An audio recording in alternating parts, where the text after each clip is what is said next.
கர்த்தருடைய பரிசுத்த நாமத்திற்கு மகிமை உண்டாவதாக. ஆண்டவராகிய இயேசு கிறிஸ்துவின் நல்ல நாமத்தில் இந்த காலவெளியில உங்களோடு கூட தேவனுடைய வார்த்தையை பகிர்ந்து கொடுப்பது மிகுந்த மகிழ்ச்சியாக கருதுகிறேன். காலைதோறும் அவருடைய கிருபைகள் புதிதாயிருக்கிறது. நிமிஷந்தோறும் அவர் நம்மளை விசாரிக்கிறவராக இருக்கிறார். இந்த மாதம் ஆண்டவர் நமக்கு கொடுத்த வாக்குத்தத்தத்தை நாம் திருப்பலாம். ஏசாயா 40ஆம் அதிகாரம் 31வது வசனத்தை உங்களுக்கு வாசிக்கிறேன். கர்த்தருக்கு காத்திருக்கிறவர்களோ புதுபலன் அடைந்து கழுகுகளைப் போல செட்டைகளை அடித்து எழும்புவார்கள். அவர்கள் ஓடினாலும் இளைப்படையார்கள், நடந்தாலும் சோர்வடையார்கள். கர்த்தருக்கு காத்திருக்கிறவர்கள் அவர்கள் புதுபலன் அடைகிறார்கள். அவர்கள் ஓடினாலும் இளைப்படையார்கள், நடந்தாலும் சோர்வடையார்கள். தேவனுக்கு காத்திருக்கிறவர்கள் எப்படி இருப்பார்கள் என்று நாம் கடந்த வாரத்திலே பார்த்தோம். ஒரு கர்த்தருக்கு காத்திருக்கிற மனுஷன் எப்படி இருப்பான்? எப்படியெல்லாம் காத்திருக்கணும்?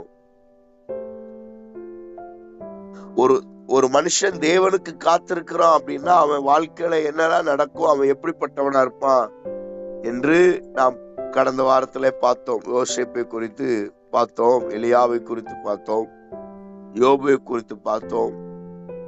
கர்த்தருக்கு காத்திருக்கிறவங்க எப்படி எல்லாம் இருந்தாங்க என்று. ஆனால் இந்த வசனத்தின் கடைசி 2 வரியிலே சொல்லப்பட்டிருக்கிறது, அவன் ஓடினாலும் இளைப்படையான், நடந்தாலும் சோர்வடையான். அப்போ கர்த்தருக்கு காத்திருக்கிற ஒரு தேவ பிள்ளை அவன் ஓடினாலும் ஒன்னாகாது, நடந்தாலும் ஒன்னாகாது. அப்போ ஓடவும் செய்யணும், நடக்கவும் செய்யணும். விசுவாச வாழ்க்கையில அநேகர் ஓட்டத்தை பாதியிலே நிறுத்திடுவாங்க. ஓட்டத்தை ஆரம்பிப்பாங்க, அந்த ஓட்டம் பாதியிலே நின்றும். உலக பிரச்சனை, உலக கவலை, குடும்ப பிரச்சனை, பொருளாதார நெருக்கடி, பலருடைய பிரச்சனை, பேச்சு ஏச்சு, இதெல்லாம் பார்க்கும்போது அவங்களால ஓட்டத்தை தொடரவோ அல்லது ஓட்டத்தை ஜெயிக்கவோ முடியறதில்லை.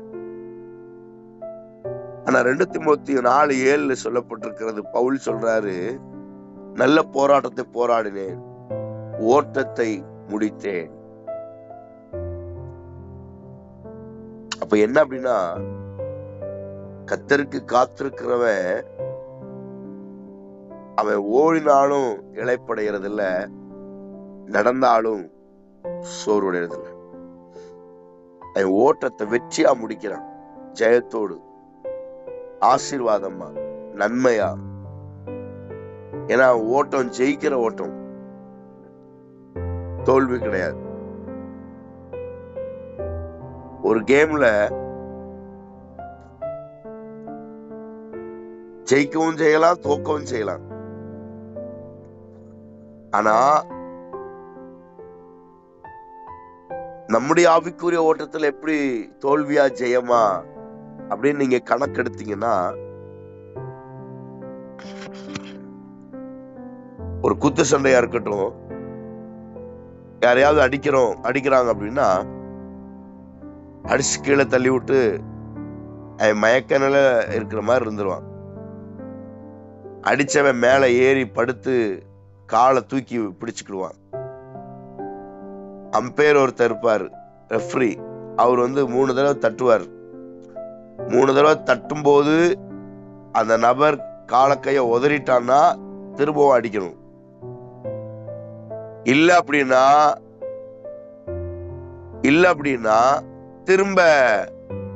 திரும்ப என்ன செய்வாங்கன்னா, திரும்ப அடிச்சு மறுபடியும் ஜெயிக்கணும். அப்போ என்ன நடக்கு அப்படின்னா, ஒருத்தனை அவனால எந்திக்க விடாம அடிச்சு கீழே படுக்க வச்சு அதுக்கப்புறம் ஜெயிக்கிறதா வெற்றி. அப்புறம் அதோட கேம் ஓவர். ஆனா கிறிஸ்தவ வாழ்க்கையில, ஆவிக்குரிய ஜீவியத்துல நீங்க தோத்தா கேம் முடியறது, ஜெயிச்சா முடியறது அல்ல. நீங்க ஜெயிச்சா மட்டும்தான் கேம் முடியும். இன்னைக்கு 4 பேரு உங்களை கஷ்டப்படுத்திட்டாங்க, ஏதோ ஒரு விஷயத்துல நீங்க வேதனைப்பட்டீங்க அப்படின்னு சொன்ன உடனே நான் ஆவிக்குரிய ஜீவியத்துல தோத்து போயிட்டேன், என் வாழ்க்கையில எல்லாம் முடிஞ்சிருச்சு அப்படின்னு நினைக்காதீங்க. நீங்க ஜெயிக்கிற வரைக்கும் கேம் முடியாது. நீங்க ஆவிக்குரிய ஜீவியத்துல ஜெயிக்கிற வரைக்கும் கேம் முடியாது. பிரியமானவர்களே, யுத்தம், ஆவிக்குரிய யுத்தம் வரும்போது எதிராளி ஜெயிச்சிட்டான்னா ஐயோ முடிஞ்சிருச்சா அப்படின்னு நினைக்காதீங்க. கர்த்தர் நீங்க ஜெயிக்கிற வரைக்கும் பொறுமையா இருப்பார். நீங்க ஜெயிச்சாதான் கேம் ஓவர். நீங்க வெற்றி பெற்றாதான் கேம் சரியா முடிஞ்ச மாதிரி. அதுக்கிடையில முடிஞ்ச மாதிரி அடையாளமே கிடையாது, அர்த்தமே கிடையாது. நீங்க தான் ஜெயிக்கணும். நல்ல போராட்டத்தை போராடின, ஓட்டத்தை முடிச்ச, இது முதற்கொண்டு நீதியின் கிரீடம் எனக்காக வைக்கப்பட்டிருக்கிறது. நீங்க ஓட்டத்தை முடிக்கும் போது ஜெயத்தோட முடிக்கணும், வெற்றியோட. அருமையான தேவனுடைய பிள்ளைகளை, ஒருவேளை நேற்று தோற்று இருக்கலாம், அல்லது தோல்வியோடு இந்த காலையில் இந்த செய்தியை கேட்கலாம். ஏதோ ஒரு பிரச்சனையோடு இந்த செய்தியை நீங்க கேட்டுட்டு இருக்கலாம். ஆனா ஆண்டவர் சொல்ற வார்த்தை, இந்த தோல்வி உனக்கு இந்த ஓட்டம் முடியறதல்ல. இந்த தோல்வியோடு இந்த ஓட்டம் முடியறதல்ல. நீ வெற்றி பெறாம இந்த வாழ்க்கையின் ஓட்டம் முடியாது. நீங்க வெற்றி பெறாம உங்க இந்த கேம் ஓவர் ஆகாது. இன்னும் போராடுங்க, இன்னும் ஓடுங்க. உங்கள் ஓட்டம் ஜெயத்தோடு முடியும். பைபிள் சொல்லுகிறது, ஒண்ணு ஓடணும் இல்லைன்னா நடக்கணும். ஒண்ணு ஓடணும் இல்ல நடக்கணும். இந்த ரெண்டுல ஏதாவது ஒண்ணு. நீங்க எலியாவை எடுத்துக்கோங்களேன். எலியாவுடைய வாழ்க்கையில என்ன நடந்துச்சுன்னா, அவன் சூறை செடிக்கு அடியில போய் படுத்துக்கிறான். சூறை செடி அடியில படுத்துட்டு, போதும் கர்த்தாவே என்னை எடுத்துக்கோங்க. 1 ராஜாக்கள் 17ஆம் அதிகாரத்துல இருந்து நீங்க வாசித்து பார்த்தா தெரியும். 18ஆம் அதிகாரம் 19ஆம் அதிகாரங்கள்ல அவன் போய் சூறை செடிக்கு அடியில போய் படுத்துக்கிறான். 17ஆம் அதிகாரத்துல கர்த்தர் கேரித்தாற்றண்டைக்கு போய் சொல்றார். அந்த அதிகாரம் முடியும் போது சாரிபாத் ஊர்ல போய் அங்கே அற்புதம், இப்படி பல காரியத்தை ஆண்டவர் சொல்லிக்கொண்டே எலியாவுக்கு வருகிறார். ஆனா அவன் திடீரென்று அவனுடைய வாழ்க்கையில போராட்டங்கள் வரும்போது அவன் ஏசபேலுக்கு பயந்து சூறைச்செடியின் அடியில படுத்துக்கொண்டு, போதும் கர்த்தாவே என்னை எடுத்துக்கோங்க, நான் என் பிதாக்களை காட்டிலும் உத்தமன் அல்ல, நீதிமான் கிடையாது என்ற. உடனே ஆண்டவர் அவனை தட்டி எழுப்பி அவனுக்கு கொடுக்க வேண்டியது ஆகாரத்தை கொடுத்து ஓடு அப்படின்றார். உடனே அவன் என்ன செய்யறானா, அந்த ஒரு நேரம் கொடுத்த சாப்பாட்டின் பலத்தினால நடந்து போய் அவன் கர்மேல் பர்வதம் வரைக்கும் அவன் நடந்து போறான். பர்வதம் வரை நடந்து போறான். 40 நாள் பிரயாணம். எப்படி போற? ஓடி போகல, நடந்து போறான். 40 நாள் நடந்து போறான். ஒரு தேவ பிள்ளை ஆண்டவர் கொடுக்கிற ஆவிக்குரிய ஆகாரத்தை வச்சு 40 நாள் நடக்கலாம். 40 நாள் நடக்கலாம். உங்களுடைய பிரயாணம் வெற்றியா முடியும். ஒரு தேவ பிள்ளைக்கு கர்த்தர் கொடுக்கிற ஆசீர்வாதம் அப்படி. நீ நடந்தாலும் சோர்வடைவதில்லை. நீங்க நடந்தாலும் நீங்க சோர்வடைய மாட்டீங்க. நீங்க அப்படியே எலியாவுடைய சம்பவத்தை எடுத்து பார்த்தீங்கன்னா, அவன் மழைக்காக ஜெபம் பண்றான். தன் நெத்தி தரையில் படுகிற அளவுக்கு குனிந்து ஜெபிக்கிறான். அப்படி ஜெபிக்கும் போது வேலைக்காரனை கொண்டு சொல்றான், நீ போய் பாரு மழை வருதா. அவன் பாக்குறான். ஃபர்ஸ்ட் இல்லைன்றா, ரெண்டாவது கையளவு மேகம் இருக்கிறது அப்படின்றான். உடனே ராஜாட்ட சொல்றான், நீ ரதத்தை பூட்டி கொண்டு நீ கிளம்புங்க, மழை அடிச்சு ஊத்த போகுது, மழைக்கு முன்னால வீட்டுக்கு போயிருங்க. உடனே ராஜா ரதத்தை பூட்டிட்டு வேகமா போறார். பயங்கர ஸ்பீடா போறார். ஆனா தீர்க்கதரிசியை பத்தி சொல்லப்பட்டிருக்கிறது, அவரு ரதத்தை பூட்டிட்டு போறதுக்குள்ள எலியா வேகமாய் ஓடி அவன் முன்னே போகிறான். ராஜா ரதத்தில் வருவதற்கு முன்பதாகவே தீர்க்கதரிசி அங்க போறான். பாருங்க, தீர்க்கதரிசி ஓடவும் செய்யறாரு, நடக்கவும் செய்யறாரு. என்ன சொல்லப்பட்டிருக்கிறது? ஓடினாலும் இளைப்படையான், நடந்தாலும் சோர்வடையான். ஒரு தேவ பிள்ளை, உங்க காலு, அந்த காலுக்கு தேவன் சில மதிப்பையும் சில மரியாதையும் வச்சிருக்கிறார். உங்க கால் பரிசுத்தமானது. உங்க கால் விடாம 40 நாள் கூட நடக்கிறதுக்கு பலனை கர்த்தர் தருவார். இல்ல ஒரே டைம் குதிரையின் பலத்தை விட வேகமாய் போய் நீங்கள் ஓடி போய் நிற்பதற்கும் பலன் தருகிறார். நீங்கள் என்ன செய்கிறீர்கள்? ஆண்டவர் உங்க கால்களுக்கு பலன் தருகிறார். உங்க கால் ஆசீர்வாதமான ஒரு கால். அப்படித்தான் நமக்கு பைபிள் சொல்லுகிறது. நெகேமியாவின் புஸ்தகம் 9ஆம் அதிகாரம் 21வது வசனம் உங்களுக்கு நான் வாசிக்கிறேன். நெகேமியா 9:21. இப்படி 40 வருஷமாக வனாந்தரத்தில் அவர்களுக்கு ஒன்றும் குறைபடாதபடிக்கு அவர்களை பராமரித்து வந்தீர். அவர்கள் வஸ்திரங்கள் பழமையாயும் போகவும் இல்லை, அவர்கள் கால்கள் வீங்கவும் இல்லை. எப்படி ஆண்டவர் இஸ்ரவேல் ஜனங்களுடைய கால்களுக்கு ஒரு பாதுகாப்பு தருகிறார். இன்னைக்கு ஒரு இன்சூரன்ஸ் போடுறோம். காருக்கு ஒரு இன்சூரன்ஸ் போட்டோம்னா, அந்த இன்சூரன்ஸ் போடும்போதே அவங்க என்ன சொல்றாங்கன்னா, ஃபுல் இன்சூரன்ஸா, டாப் டு, அதாவது இங்க இந்த நம்பர் பிளேட்ல இருந்து பின்னாடி நம்பர் பிளேட் வரைக்குமா, இல்ல ஏதாவது முக்கியமான காரியங்களுக்கா, இல்ல வண்டிக்கு மட்டுமா, அல்லது உள்ள இருக்கிற ஆட்களுக்குமா ஒரு இன்சூரன்ஸ். ஆனா நம்முடைய ஜீவியத்துல அது போலதான் கர்த்தர் சொல்றாரு, உன் கால்களுக்கு பாதுகாப்பு தருகிறார். கால் வீங்கல. பிரயாணம் பண்ணி 40 வருஷம் நீங்க நடந்தா எப்படி கால் எப்படி இருக்கும்? விடாம நடந்துகிட்டே இருந்தா என்ன ஆகும்? நீங்க ஒரு இடத்துக்கு 2 நாள் போனா கால், நம்ம வீட்டுக்கு வந்து சொல்றோம், ஓயாம அலைஞ்சு அங்கன்னு போய் கால்லாம் வலி தாங்க முடியல, கால் வீங்கிருச்சு, கால் உழையுது, காலு அப்படியே உலட்டிக்கிட்டு இருக்கு, முடியல. 2 நாள்.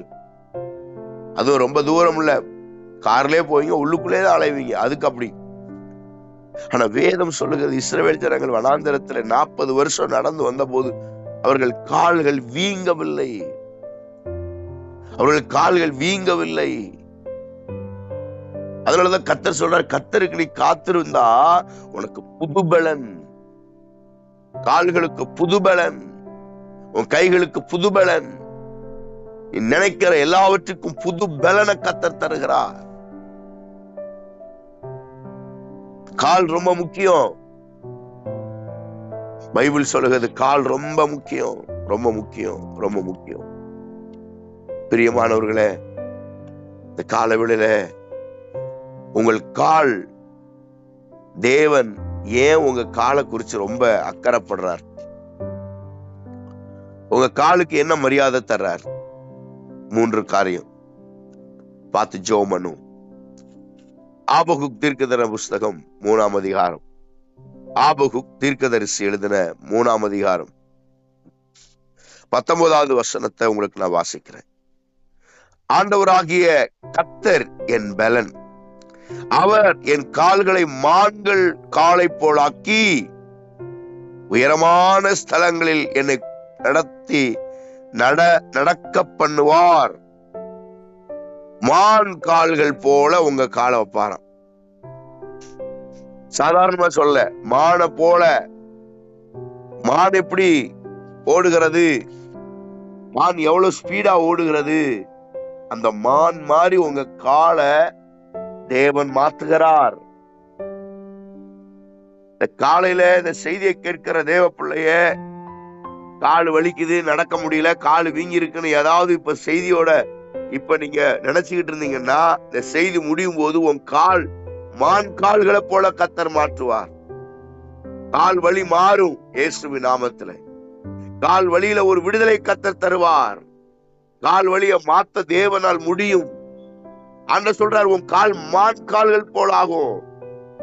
உயரத்திலே ஏறி நிக்க, உயரத்திலே பறக்க. நீங்க காட்டுல டிஸ்கவரி சேனல்லாம் பாத்தீங்கன்னா, காட்டுல அந்த மான் செங்குத்தான பாறையில அதுவா ஏறி துள்ளி துள்ளி துள்ளி துள்ளி நடந்து பாறையின் உச்சிக்கு, மலை உச்சிக்கு போகும். மலை உச்சிக்கு அந்த மான் போகும். அது ட்ரெயின் அப்படி பண்ணிருக்கு, கடவுள் அப்படி ட்ரெயின் பண்ணிருக்காரு. நீங்களும் நானும் மலை உச்சிக்கு போக வேண்டிய ஆளு. அதனாலதான் ஏசாயால 40:31 ஆண்டு இந்த மாசம் வாக்குத்தத்தம், உயரே உயரே. கீழே பார்க்கிற ஆள் கிடையாது. சில நேரங்கள்ல சில சபைகள்ல, பாரம்பரிய கிறிஸ்தவ சபைகள்ல ஃபாதர்ஸ் சொல்றது, தலைகளை தாழ்த்தி ஜெபம் பண்ணுவோம். தலைகளை ஏன் தாழ்த்தணும்? பைபிள் சொல்லுது, எனக்கு ஒத்தாசை வரும் பர்வதங்களுக்கு நேராக என் கண்களை ஏறெடுக்கிறேன். நான் தலை குனிஞ்சு நிக்க வேண்டிய அவசியம். நான் தலை குனிறதுக்கா? என் தகப்பனாகிய இயேசு கிறிஸ்து சிலுவையில மரித்தார். என் தலை நிமிர பண்ணுகிறவர், உன் தலையை நிமிர பண்ணுகிற உன் தேவனாகிய கர்த்தர் உன்னோடு கூட இருக்கிறார். நீங்க ஏன் குனியணும்? நீங்க ஏன் அழணும்? நீங்க ஏன் கண்ணீர் பிடிக்கணும்? நீங்க மன நொந்து போயிருக்கணும்? அவர் மான் கால்களை போல உங்க கால்களை மாத்துறார். வீக்கத்தை வத்தி போக பண்ணுகிறார். உங்க கால்களுக்கு தேவன் பலன் தருகிறார். நீங்க மான் கால்களை போல துள்ளி குதிக்க கர்த்தர் உங்களுக்கு கிருபை தருவார்.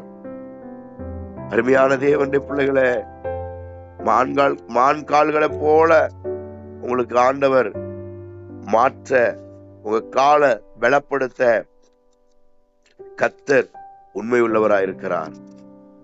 நீங்க ஏசாயாவுல ஒரு வசனம் இருக்கு, 11ஆம் அதிகாரம் 15வது வசனத்தை நீங்கள் வாசித்தால் அதுல சொல்லப்பட்டிருக்கிறது, எகிப்தின் சமுத்திர முனையை கர்த்தர் முற்றிலும் அழித்து தம்முடைய காற்றின் வல்லமையினால் நதியின் மேல் தமது கையை நீட்டி அதை பிளந்து பிரித்து ஜனங்கள் கால் நனையாமல் கடந்து போகும்படி பண்ணுவார். கால் நனையாம நடந்து வந்தாங்களாம். இஸ்ரவேல் ஜனங்களை குறித்து சொல்லப்பட்டிருக்கு. இஸ்ரவேல் ஜனங்கள் எப்படி நடந்தாங்களா? கால் நனையாம. கால் நனையாமனா எப்படி? அவ இஸ்ரவேல் ஜனங்களை முதல்ல சந்தித்தது செங்கடல். செங்கடலை கர்த்தருடைய வார்த்தை 2ஆய் பிரித்தது. இஸ்ரவேல் ஜனங்கள், கடல் 2ஆ பிளந்து நிக்குது. அவர்கள் உள்ளே நடக்கிறார்கள். கால் நனையாமல் நடந்து போனாங்களாம். ஏன்னா உங்க காலுக்கு கர்த்தர் இன்சூரன்ஸ் பண்ணிருக்கிறார், பாதுகாப்பு கொடுத்திருக்கிறார். உங்க கால் நனையாது, உங்க கால் வீங்காது, உங்க கால் உளைச்சல் எடுக்காது, உங்க எலும்புக்கு சேதம் வராது. என கர்த்தர் உங்களுக்கு வாக்குத்தத்தம் தந்திருக்கிறார். ஏன்னா கர்த்தருடைய பிள்ளைகளுடைய கால்கள் மான் கால்கள் போல இருக்கும். மான் கால்கள் போல இருக்கும். நெகேமியா 9ஆம் அதிகாரம் 11வது வசனம் சொல்லுது, நீர் அவர்களுக்கு முன்பாக சமுத்திரத்தை பிளந்ததினால் கடலின் நடுவாக கால் நனையாமல் நடந்தார்கள். வலுவான தண்ணீர்களிலே கல்லை போடுகிறது போல அவர்களை தொடர்ந்தவர்களை ஆழங்களிலே போட்டு விட்டீர்.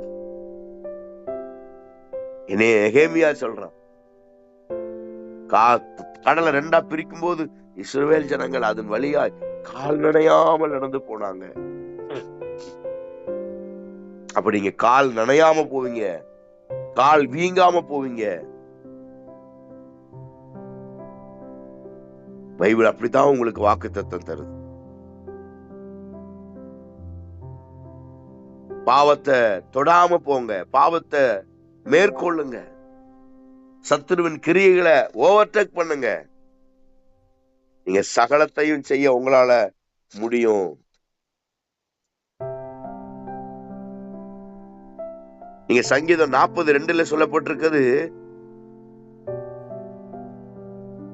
உங்கள் கால் சறுக்காதபடிக்கு, தவறி கீழே விழாதபடிக்கு மான் கால்கள் போல உங்க காலை மாத்துறதுக்கு காரணம் நீங்கள் வலுவாதபடிக்கு காத்திருக்கிறார், நீங்கள் விழாதபடிக்கு காக்கிறார். ஏன் கர்த்தர் உங்களுக்கு மான் கால்களை தராரு தெரியுமா? நீங்க வலுவாம, நீங்க கால் பிசகாம வெற்றி நட போடுறதுக்காக தேவன் உங்களுக்கு கால்களை பலப்படுத்துகிறார். ஏன் மான் கால்கள் தர்றாரு? கால் நனையாம நடக்கிறதுக்கு. ஏன் மான் கால்கள் தருகிறாரு? உங்க கால் வீங்காம இருக்கிறதுக்கு. வேதம் சொல்லுகிறது, பயங்கரமான குழியிலும் உளையான சேற்றிலும் இருந்து என்னை தூக்கி எடுத்து என் கால்களை கண்மலையின் மேல் உயர்த்தி நிறுத்தி என் அடிகளை உறுதிப்படுத்தி. ஏன் மான் கால்கள் உங்களுக்கு? உங்கள் அடிகளை கர்த்தர் உறுதிப்படுத்துகிறார். உங்கள் கால் நனையாமல் போகும், உங்க கால் வீங்காம இருக்கும், உங்க கால் சறுக்காம இருக்கும். ஏன்னா உங்க தேவனாகிய கர்த்தர் உங்க நடைகளை உறுதிப்படுத்துவார். இப்போ நீங்க வலுவாம நடக்கிறதுக்கு சிலர் சொல்றோம், நான் அதெல்லாம் ரொம்ப போல்டான ஆளு, நான் ரொம்ப தைரியசாலி, ரொம்ப பலசாலி, தவறிலாம் விழமாட்டேன், தவறிலாம் விழுறதுக்கு வாய்ப்பே இல்லை அப்ப நம்ம சொல்லலாம். ஆனா பாருங்க, உங்க வீடு அடிக்கடி நடக்கிற இடம், அடிக்கடி எல்லாம் எந்த இடத்துல எந்த பொருள் இருக்கு நமக்கு தெரியும். பாத்ரூம்ல தெரியும், ஹால்ல தெரியும், பெட்ரூம்ல தெரியும், கிச்சன்ல தெரியும், எல்லாமே நமக்கு தெரியும். ஆனா நம்ம வீட்டிலேயே சில நேரங்கள்ல கால் தவறி கால் வழுகி கீழே விழுறோம். எத்தனை முறை விழுந்திருக்கோம்? ஏன் தெரிஞ்ச இடத்துல விழுறோம்? காரணம் ஏன் தெரிஞ்ச இடத்துல விழுறீங்க? அதுக்கு என்ன காரணம்? அதுக்கு வேற ஒண்ணும் இல்ல. நீ பழகின இடத்துல கூட விழுறதுக்கு வாய்ப்பு இருக்கு. ஆனா கர்த்தரை சார்ந்து இருந்தா அவர் உங்களை கால் சறுக்காமல் பாதுகாப்பார், கால் தவறாமல் பாதுகாப்பார். நீ கீழே விழாதபடிக்கு கர்த்தர் உங்களை ஆசீர்வதிக்க தேவனால முடியும் என்பதை மறந்துடாதீங்க. அப்ப முதலாவது மான் கால்கள் போல கர்த்தர் வைக்கிறார். இரண்டாவது ரோமர் 16:20 வாசிக்கிறோம், ஜெயம் எடுக்கிறதுக்காக கர்த்தர் உங்க காலை வச்சிருக்கிறார். உங்கள் கால்கள் ஜெயம், பிசாசின் கரத்திலிருந்து நீங்கள் ஜெயிப்பதற்கு கர்த்தர் உங்கள் கால்களை பலப்படுத்துகிறார். பிசாசு எப்படியாவது உங்க காலை சிக்கிக்கொள்ள வைக்கலாம்னு பல திட்டத்தை அவன் போடுவான். ஏன்னா அவனுக்கு வேலையை அதுதான். திருடன் திருடவும் கொல்லவும் அழிக்கவும் தான் வாரான். ஆனா வேதம் சொல்லுகிறது, உங்க கால்களுக்கு கர்த்தர் பலன் தருகிறார், உங்க கால்களுக்கு கர்த்தர் கிருபை தருகிறார். நீங்க தோற்று போக மாட்டீங்க. நீங்க யாரும் உங்களை தோற்கடிக்க முடியாது. நீங்களா ஒத்துக்கிடாதீங்க தோத்துட்டேன்னு சொல்லி. என தேவன் உங்களுக்கு வெற்றி சிறக்க பண்ணுகிறார், ஜெயத்தை உங்களுக்கு வாக்களித்திருக்கிறார். சமாதானத்தின் தேவன் தாமே சீக்கிரமாய் சாத்தானை கால்களுக்கு கீழே நசுக்கி போடுவார். ஜெயம். சத்ருவன் நசுக்க, சத்ருவின் தலையை நசுக்கிறவர். பிசாசை நசுக்குவதற்கு உங்க கால்களுக்கு பலன் தந்திருக்கிறார். உங்க பலனை மறந்துடாதீங்க. உங்களுக்கு ஒரு பலன் இருக்கு. சும்மா நான் தோத்து போயிடுன்னு சொல்லாதீங்க. உங்க கரத்துல அதிகாரம், உங்கள் கால்களுக்கு இன்சூரன்ஸ் இருக்கு, உங்க கால்களுக்கு ஒரு பலன் இருக்கு. முடியலன்னு சொல்லாதீங்க. நியாயாதிபதிகளை படிச்சு பாருங்க. நியாயாதிபதிகள் 5ஆம் அதிகாரத்தை பாருங்க. சிசரா அப்படின்னு ஒருத்தன் அரக்க இருந்தான், ஒரு ராஜா. அவன் தேவனுடைய பிள்ளைகள் எல்லாம் யுத்தத்துல அழிப்பதற்கு வந்தான். ஆனா வேதம் சொல்லுகிறது, அவனை யுத்தத்துல அவன் தப்பிச்சு ஓடி ஊருக்குள்ள வந்து ஒரு வீட்டுக்குள்ள நுழையிறான். அது யாகேல் அவளுடைய கூடாரம். யாகேல் அந்த கூடாரத்துக்கு வந்த உடனே வேகமா ஓடி வந்தோடனே யாகேலுக்கு தெரிஞ்சு போச்சு, இவன் தான் சிசரா, நம்முடைய ஜனங்களை கொல்றவன், நம்மளெல்லாம் கொல்றதுக்கு திட்டம் போட்டவன் இவன் தான். உடனே வாங்க உள்ள வாங்கன்னு கூப்பிடுறான். உட்காருங்கன்னு ஒரு சேர் கொடுக்குறான். ரொம்ப தடிமனா இருக்கிறான், ரொம்ப பெரிய குண்டா இருக்கிறான். அவன் கேட்கிற வந்த உடனே, எனக்கு குடிக்க கொஞ்சம் தண்ணி கொடுன்றான். உனக்கு எதுக்கு தண்ணி?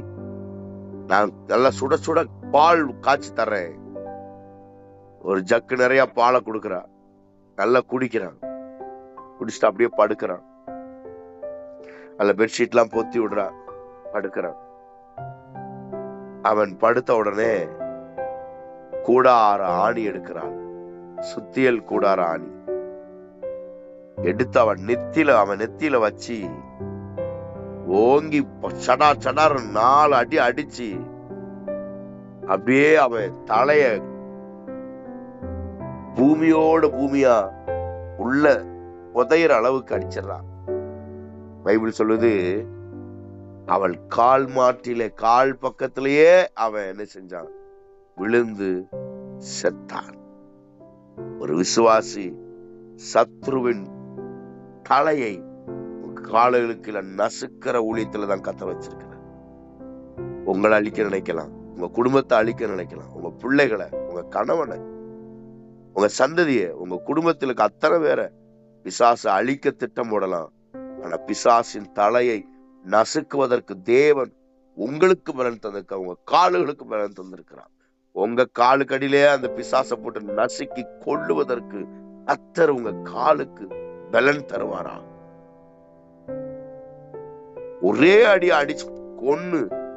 பைபிள் அந்த வசனம் ரொம்ப அருமையான வசனம். நியாயாதிபதிகள், அவன் காலுக்கு கீழே அவன் விழுந்து செத்தான், மடங்கி விழுந்தான்னு சொல்லப்பட்டிருக்கு. மடங்கி சுருண்டு அந்த யாகேலுடைய கால்களுக்கு கீழே விழுந்து செத்தான். ஒரு லேடி, ஒரு பெண்ணு தான். அவன் சாதாரண நினைச்சான். ஆனா இவளோடு பராக்கிரமசாலியான கர்த்தர் இருந்தார். சத்தத்தை கேட்கிற நீங்க எப்படி இருக்கீங்க? பலசாலியா? பலன் உள்ளவர்களா? யுத்தம் பண்ண நீங்க உங்களால முடியுமா? யுத்தம் பண்ண ஆயத்தமா இருக்கீங்களா? இல்லைன்னா சும்மா சொங்கியா இருக்கீங்களா? சோம்பேறியா இருக்கீங்களா? நான் ஒண்ணும் இல்ல நான் வேஸ்ட் அப்படி சொல்லிட்டு அலையறீங்களா? தைரியமா இருங்க. உங்க கால்களுக்கு பலன் இருக்கு. உங்க கால்களுக்கு தேவன் கிருபை தந்திருக்கிறார். உங்க கால்கள் பலப்படுத்தப்பட்டது என நீங்க கர்த்தருக்கு காத்திருக்கிறதுனால. கடைசியா 3வது ஆதியாகமம் 13:17 சொல்லப்பட்டிருக்கு, உங்க கால் மிதிக்கும் தேசத்தை சுதந்திரமாக தருவார். உங்க கால் சுதந்திரிக்கிற கால். நம்பர் 1, உங்க கால் மான் கால்களை போல கர்த்தர் மாற்றி இருக்கிறார். 2வது, ஜெயம் எடுக்கிற கால்களா இருக்கிறது. சத்துருவின் தலையை காலுக்கு நசுக்கிற ஒரு கால். 3வது கால் சுதந்திரிக்கிற கால். எங்க போனாலும் சுதந்திரம் உங்களுக்கு உண்டு. நீங்க என்ன செஞ்சாலும் உங்களுக்கு அந்த சுதந்திரமா கர்த்தர் தருவார். நீங்க நீங்க கால் மிதிக்கிற தேசத்தை உங்களுக்கும் உங்க சந்ததிக்கும் தேவன் சொந்தமாக தருவார். சொந்தமாக உங்களுக்கு தருவார். லோத்தை போல தன் இஷ்டப்படி ஓடுகிற வாழ்க்கை அல்ல, கர்த்தருக்காக தன் வாழ்க்கையை தேவ சித்தத்துக்காக ஒப்பு கொடுக்கிற ஆபிரகாமை போல. லோத்து குடும்பம் அழிஞ்சது, ஆனா ஆபிரகாம் சந்ததி வளர்ந்தது. ஏன் ஆபிரகாம் வளர்ச்சி அடைஞ்சான்னு தெரியுமா? தன் கால்களை நம்பல, நடத்துகிற கர்த்தரை நம்பினா. இந்த லோத்து ஆடம்பரமான வாழ்க்கையை நம்பினா, மனைவி பிள்ளைகள்லாம் இழந்து அனாதை போல் ஆக்கப்பட்டான். இந்த செய்தியை கேட்கிற தேவ பிள்ளையே, உங்க கால்களை நம்ப வேண்டாம். உங்க கால்களுக்கு கர்த்தர் இன்சூரன்ஸ் போட்டிருக்கிறார். உங்க கால்களுக்கு கர்த்தர் பலன் தருகிறார். உங்க கால் கைகளுக்கெல்லாம் கர்த்தரே அடைக்கலமா இருக்கிறார். உங்க கால் சிக்கிக் கொள்ளாதபடிக்கு கர்த்தர் காப்பாற்றுவார். பயப்படாதீங்க. லோத்தை போல அல்ல, எலியாவை போல. அவன் லோத்தை போல அல்ல, யாகேலை போல. லோத்தை போல அல்ல, ஆபிரகாமை போல. கர்த்தர் உங்கள் நடைகளை பலப்படுத்துவார். உங்கள் கால் நனையாது, உங்க கால் வீங்காது, உங்க கால் சறுக்காது. உங்க கால் சத்துருவை ஜெயிக்கிற கால், உங்க கால் சுகந்தரிக்கிற கால், தேசத்தை கால் மிதிக்கும் தேசத்தை சொந்தமாக தருவார். ஜெபம் பண்ணுவோம். பரிசுத்த பிதாவே, சர்வவல்லமையுள்ள ஆண்டவரே, செய்தியை கேட்டவுடைய பிள்ளைகள் ஒவ்வொருவரையும் ஆசீர்வதிக்கிறேன் ஆண்டவரே. கிருபை சூழ்ந்து கொள்ளட்டும். பலத்தின் மேல் பலனடைந்து இவர்கள் இன்னும் மான் கால்களைப் போல துள்ளி குதித்து ஓடி வாழ்வில் ஜெயம் பெற கர்த்தர் உதவி செய்கிறார். நாமத்தை மையப்படுத்தி ஆசீர்வதி. இயேசு கிறிஸ்துவின் நாமத்தில் ஜெபிக்கிறோம். நல்ல பிதாவே, ஆமென், ஆமென்.